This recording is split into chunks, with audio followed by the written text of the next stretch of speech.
and welcome back. So today is day 5 of Inktober 2016, and I feel like I'm definitely getting my stride. Today was something that I was really excited to ink, and I was having a lot of fun with it and just really leisurely working on something.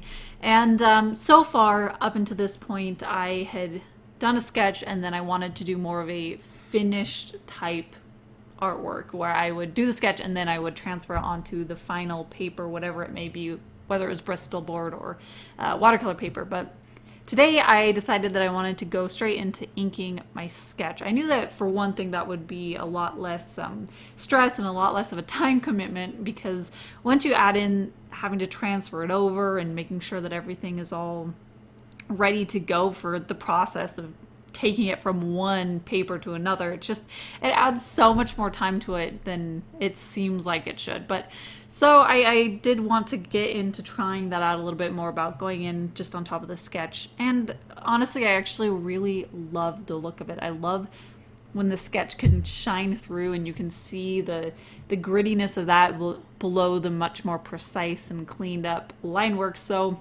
overall, I really love that aesthetic. So I was really excited to be able to do that in this piece today, where I could just really enjoy the process of inking.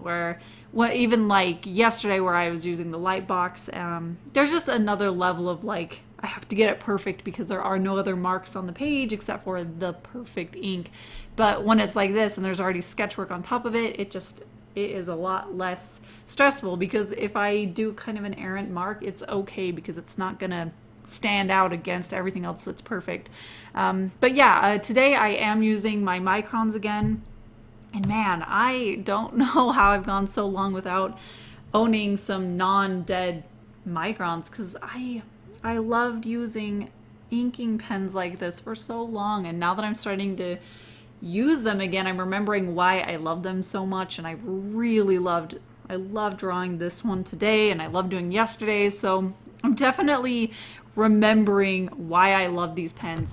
But one thing that I noticed and I kind of remember from is that when you're using microns, they have this like ridge that's actually not that bad, but when I start using it and I'm really digging in, I start digging in on my like knuckle.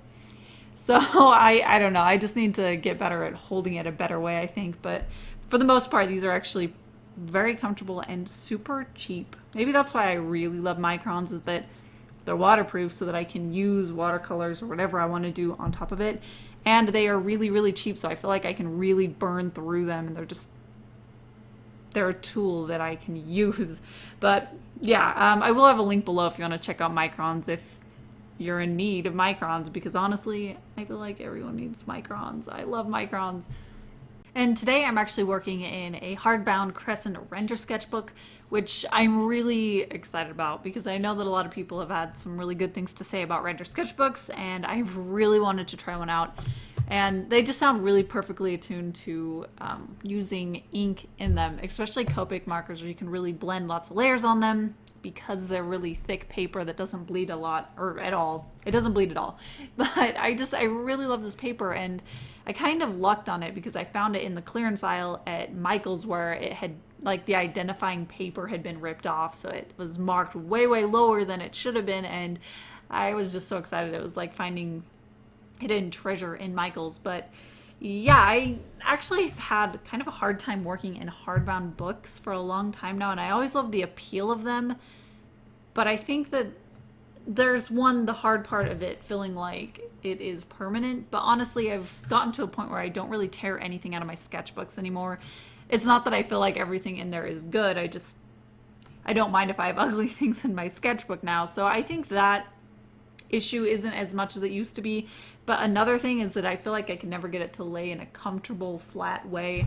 And today I actually just taped it down, which I'd like to get binder clips for it. That way I can just clip down whatever paper I'm working on, or page I'm working on. But yeah, this worked out pretty well for today, where it was really easy to work on it today this way, where it was just kind of secured really tightly, and I could not worry about the paper flipping up and everything. And I guess that seems kind of like an obvious issue, but yeah, I'm starting to figure out how I want to work in this particular sketchbook. I've had it for a while now, and I barely put anything in it because I don't know, I really love it, and I don't want to waste the paper, especially if I'm just going to do like pencil sketches. I want to make sure that they're going to be ink drawings that are going to be in here. So I think that I'll definitely get a lot of use out of this during Inktober, where I'm really going to focus a lot on ink drawings, obviously. This is starting to be the point in the drawing where it becomes like my favorite part of inking. And my favorite part of inking is when I can really start getting all those little like details right. I can connect those little lines that might have not quite come together, or I can make lines thicker where they need a little bit more emphasis, or it's so fun when I can start really nailing all the details down in the line work. And one of my favorite parts actually is when shapes overlap. I like to go in and give it an extra thick line so that it really differentiates each other so that one can come forward. Like his arm, I really emphasize below his arm, and I really also like to put darker lines around the bottom edges of things just to show a little bit of a shadow, because I like to kind of indicate that the light is above them, so having that little bit of a thicker line below it really just kind of emphasizes a little bit of a direction of the light, even though there's no shading or anything like that. But yeah, when I'm working on sketches like this, I really prefer them to have a frame. I want them to be constrained into a certain composition already. I don't really like working on sketches like this where they're just kind of floating in space, because I just like that finished quality of it where I can have a good composition that comes together. So for this one, after I got it basically sketched out and I had it working, I actually went in with just some black washi tape and I framed him in so that I could have this piece that I was working on rather than a free-floating sketch. And I like the overall look of that. I also really like that it's black and it kind of mirrors that ink work inside of it. I like the overall aesthetic of this, so yeah, I might get a lot more use of tape in my sketchbook for going forward for when I'm doing Inktober, where I'm sketching and then inking right on top of it. And I feel like this is the part where I started straying a little bit too far from where my initial sketch was. I wanted him to connect with the frame a little bit more, so I started expanding on these little straps that I had sketched in earlier. And I definitely don't hate it, and I don't really regret necessarily putting it down there, but I think it's a good learning experience that in the future I would like to be a lot more thoughtful with the design elements that I'm putting it in. That way I can just make sure that overall it all is the strongest that it can be. So I think that these ropes are okay, but they could have been stronger and that element could have been better. I did really like putting in that speech bubble. I liked how that balanced out this piece.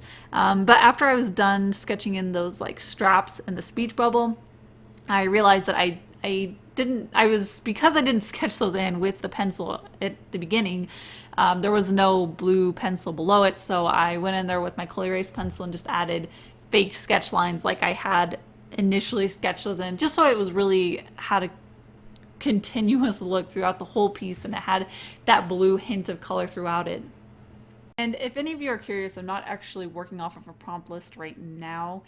For the most part, I'm just kind of enjoying the time of letting my own ideas come out and experimenting with different things and just being really low-key about the way that I'm working through it. But I know that I will definitely want to start looking at prompts, especially as the month goes on and I'm starting to lose a little bit of my inspiration or my ideas on what to do. So yeah, I will be excited to look at those prompt lists. I did take a look at the official Inktober prompt list, and I actually really liked it. I liked that the terms were actually pretty vague, and they seemed a lot more like they were getting my ideas going and me thinking of different ways that I could show that without me feeling like I needed to be very literal with it, or like I was being put into a box of how I was supposed to show it.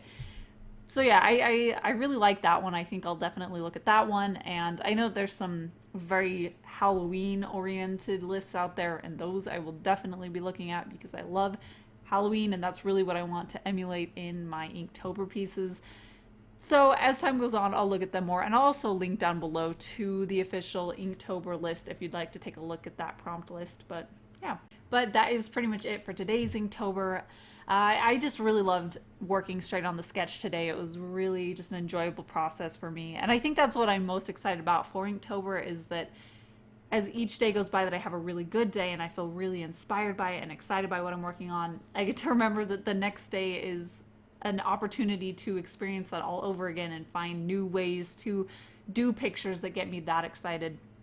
So yeah, I'm really excited for tomorrow. So yeah, that is it for today, but I will be seeing you tomorrow at my next Inktober on day 6. So yeah, thank you so much for watching. And don't forget to hit subscribe if you haven't yet, and I'll see you tomorrow.